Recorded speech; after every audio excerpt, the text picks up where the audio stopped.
이 새벽에 나오신 우리 모든 성도님들 가운데 하나님 주시는 은혜와 평강이 함께 하시기 바랍니다. 저는 오늘 이 새벽 말하라 라는 제목으로 말씀 전하고 은혜를 나누려고 합니다. 17장에 보면 사도 바울이 아덴에서 복음을 전하고 이제 떠났는데요. 이 아덴이라는 곳이 어떠한 곳이었나 봤더니 그곳은 이 지식의 그 모든 지식의 중심에 있었던 도시였습니다. 그래서 인간 이성에 대해서, 철학에 대해서 많은 사람들이 이야기하고 논쟁하고, 바울 또한 그곳에서 이 복음에 대해서 전했지만 지난번에 말씀드렸다시피 그곳에서는 믿는 사람이 많이 없었어요. 그랬는지 사도 바울은 오늘 이 고린도에 와서는 이 아덴에서의 그 충격 때문이었는지 후유증 때문이었는지 용기를 잃은 듯이 살아가고 있습니다. 사실 그에게 아덴에서 큰 핍박이 있었다든지 박해가 있었다든지 한 것이 아니었습니다. 그럼에도 불구하고 그는 나약해져 있습니다. 그래서 복음 전할 용기를 잃어버리고 그저 천막 만드는 일을 하면서 간간히 복음을 전하고 있는 거예요. 그는 사실 천막 만드는 것이 그가 살아가는 목적이 아니라 복음 전하기 위해서 살아가고 있었잖아요. 하나님께서 사도 바울을 이방인의 사도로 세우셨던 거였잖아요. 그런데 오늘 말씀에 너무 감사하게도 그 천막 만드는 일을 할 때 아굴랴와 브리스길라를 만나게 됩니다. 우리가 너무 잘 알고 있지만 이 아굴랴와 브리스길라는 어떤 사람인가요? 로마서 16장 3절 4절에 보면 나의 동역자들인 브리스가와 아굴랴에게 문안하라. 저희는 내 목숨을 위하여 자기의 목이라도 내어 놓았나니 라고 그들에 대해서 소개하고 있습니다. 아굴랴와 브리스가는 사도 바울을 위하여 일평생 수고했을 뿐만 아니라 바울이 로마에 간다고 했을 때 그들은 먼저 로마에 가 있었습니다.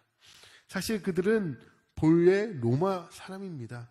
오늘 본문에 나와 있는 것과 같이 글라우디오가 유대인들을 다 추방할 때에 쫓겨났던 사람들이에요. 그래서 지금은 고린도에 와 있다가 나중에 사도 바울이 에베소로 갈 때 어떻게 했어요? 에베소로 가고 앞으로 예루살렘 거쳐 로마로 간다고 하니까 그들도 로마로 가 있던 것입니다. 이렇게 그들은 사도 바울을 따라다니면서 바울의 물심양면 도와준 평신도 지도자다라고 할 수 있습니다. 사도 바울은 이 사람들을 만나면서 다시 한번 목회에 힘을 얻고 살아가요. 제가요 첫 전담 사역을 김해라는 낯선 땅으로 가게 되었는데요.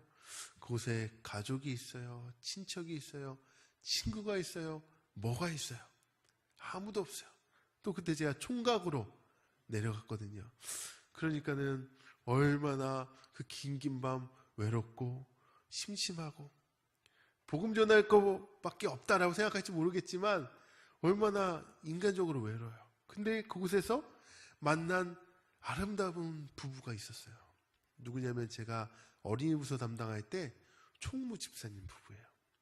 아침이면 전사님 식사하러 오세요 해서 밥 차려주고, 제가 쉬고 있으면 전사님 저랑 바람 한번 쐬러 가요 하고 부산 있는 데 가서 돼지갈비 이런 거 사주시고, 얼마나 위로가 됐는지 몰라요. 명절 때면 집에 이거 가지고 가세요.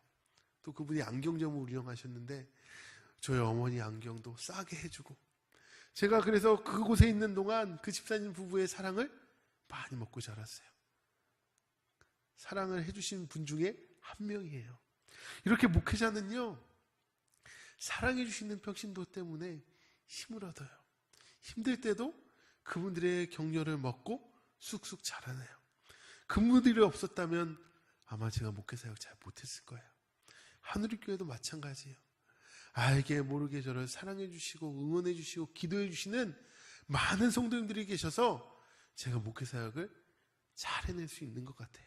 잘한다는 게 아니라 잘 해낼 수 있는 것 같아요. 그렇습니다. 바울도 마찬가지였어요. 그가 힘들고 나약해져 있었을 때 만났던 바로 이 부부. 그리고 이제 5절에 이렇게 말합니다. 바울이 하나님의 말씀에 붙잡혀 유대인들에게 예수는 그리스도라 밝히 증거하니. 말씀에 붙잡혔다라는 거예요. 이거는 말씀에 내가 포로가 됐다라는 말인데요. 여기에는 여러 가지 의미가 있습니다. 사도 바울은 또 고린도전서 9장 16절에 이렇게 말씀했습니다. 만일 복음을 전하지 아니하면 내게 화가 있을 것이미로다. 아멘. 근데 여기에서 말하는 화가 무엇인지는 잘 모르겠어요. 그러나 한 가지는 분명합니다. 사도 바울은 내가 복음을 전하지 아니하고는 안 된다.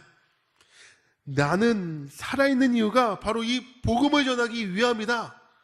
하나님께서 내게 은혜를, 긍휼을 베풀어 주신 것도 복음을 전하기 위함이다. 그래서 내가 존재하는 것이지 나는 그것이 아니면 이 인생을 살아갈 목적이 없다. 사랑하는 성도 여러분, 여러분들 가운데 나는 이 복음 때문에 살아갑니다 라고 생각하시는 분 계신가요? 내 인생의 목적은 이 복음 전파입니다. 제가 사업을 하는 이유도, 직장을 다니는 이유도, 제가 이렇게 주부로 있는 이유도, 내가 교회에서 열심히 헌신봉사하는 이유도, 내가 친구들 만나는 이유도 복음 전파입니다. 근데 이게 우리의 존재 목적 아닐까요? 하나님께서 우리를 세워놓으셨을 때 그저 직장 다니라고, 돈 벌고 먹고 살라고만 우리를 이 땅에 보내셨을까요? 우리 인생의 목적이 무엇일까요? 바로 이겁니다. 복음을 전하는 것. 그리고 오늘 말씀 본문 9절에 아주 중요한 말씀이 있는데 이거 같이 한번 읽어보겠습니다. 9절 말씀 시작. 밤에 주께서 환상 가운데 바울에게 말씀하시되 두려워하지 말며 침묵하지 말고 말하라. 아멘. 결국 사도 바울은요, 하나님의 음성을 다시 듣게 됩니다. 사도 바울아, 두려워하지 마라. 움츠러들지 마라. 이제 복음 전파하는데 결과에 대해 두려워하지 말라는 거예요. 하나님, 내가 아덴에서 전해봤더니 하나님, 많은 사람들이 돌아오지 않아요. 정말 내가 복음 전하는 게 효과적인가요? 제가 복음 전하는 게 정말 하나님 저를 쓰시는 게 맞나요? 그렇게 많은 사람들이 주께 돌아오지 않죠. 그런데요, 이런 걱정은 우리가 할 걱정이 아니라는 거예요. 우리는 뿌리는 역할을 하는 것이지 열매가 얼마나 거뒀느냐, 이거는 하나님께서 하신다니까요. 그러나 우리가 전도하면서 두려움이 있습니다. 사도 바울도 그랬습니다. 내가 복음을 전함으로 얼마나 손해를 입나, 핍박을 받게 되나, 아니 내가 성경 피고 있다가 직장에서 사람들에게 흉 보는 건 아닐까, 이런저런 염려가 있다라는 거예요. 그러므로 주님의 말씀을 우리가 의지해야 됩니다. 두려워하지 말라. 결과를 두려워하지 말고, 대상을 두려워하지 말고, 너에게 다가오지도 않은 그 두려움, 피해에 대해 두려워하지 말라. 용기 있게 말하라 라는 겁니다. 잠잠하지 말고 말하라 라는 거예요. 때때로 우리는 복음 전할 때 이런 착각을 합니다. 내 코가 석자인데 무슨 복음을 전해? 조용히 예수 믿는 사람의 본을 보여주면 되는 거지, 이렇게 생각하고 벙어리로 살아가는 분들이 많이 계세요. 그러나 다시 한번 생각해 보면 내가 얼마나 거룩하기에, 내가 얼마나 완벽하기에 나를 보고 예수를 믿겠습니까? 아니, 바꿔서 생각해 보면 우리가 빛과 속물 사는 건 맞지만 내가 얼마나 완벽하기에 어떻게 그런 나를 보고 예수를 믿겠어요? 이건 한편으로 보면 교만이고, 한편으로 보면 전도에 대해 소극적인 자세를 하기 위한 핑계밖에 안 되는 거예요. 내가 마땅히 행위로 본이 되어야 합니다. 그러나 내 행위가 거룩하고 깨끗해서 나를 보고 모든 사람이 주님 앞에 돌아오기를 바란다면 그건 나를 믿는 거지 예수를 믿는 게 아니잖아요. 나도 허물이 있습니다. 내가 누구에게 복음을 전하면 너나 잘 믿어라 이렇게 말할지도 몰라요. 그런 말 들어도 좋습니다. 그렇지만 우리는 그런 말 들으면서도 나도 애쓰고 있습니다. 내가 부족하기에 나도 주님 붙잡고 있습니다.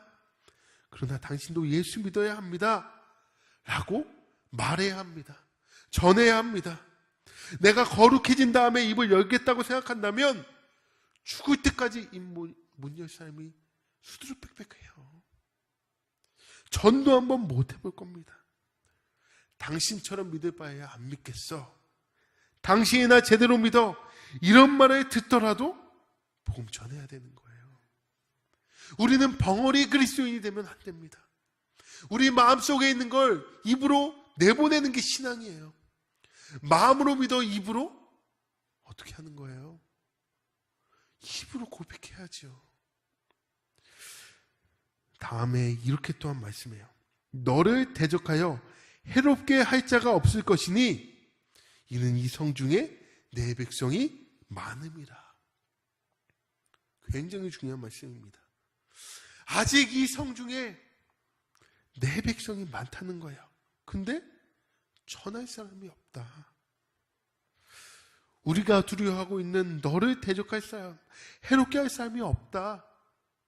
이 성중에 아직도 백성이 많다. 그러므로 말하라, 전하라.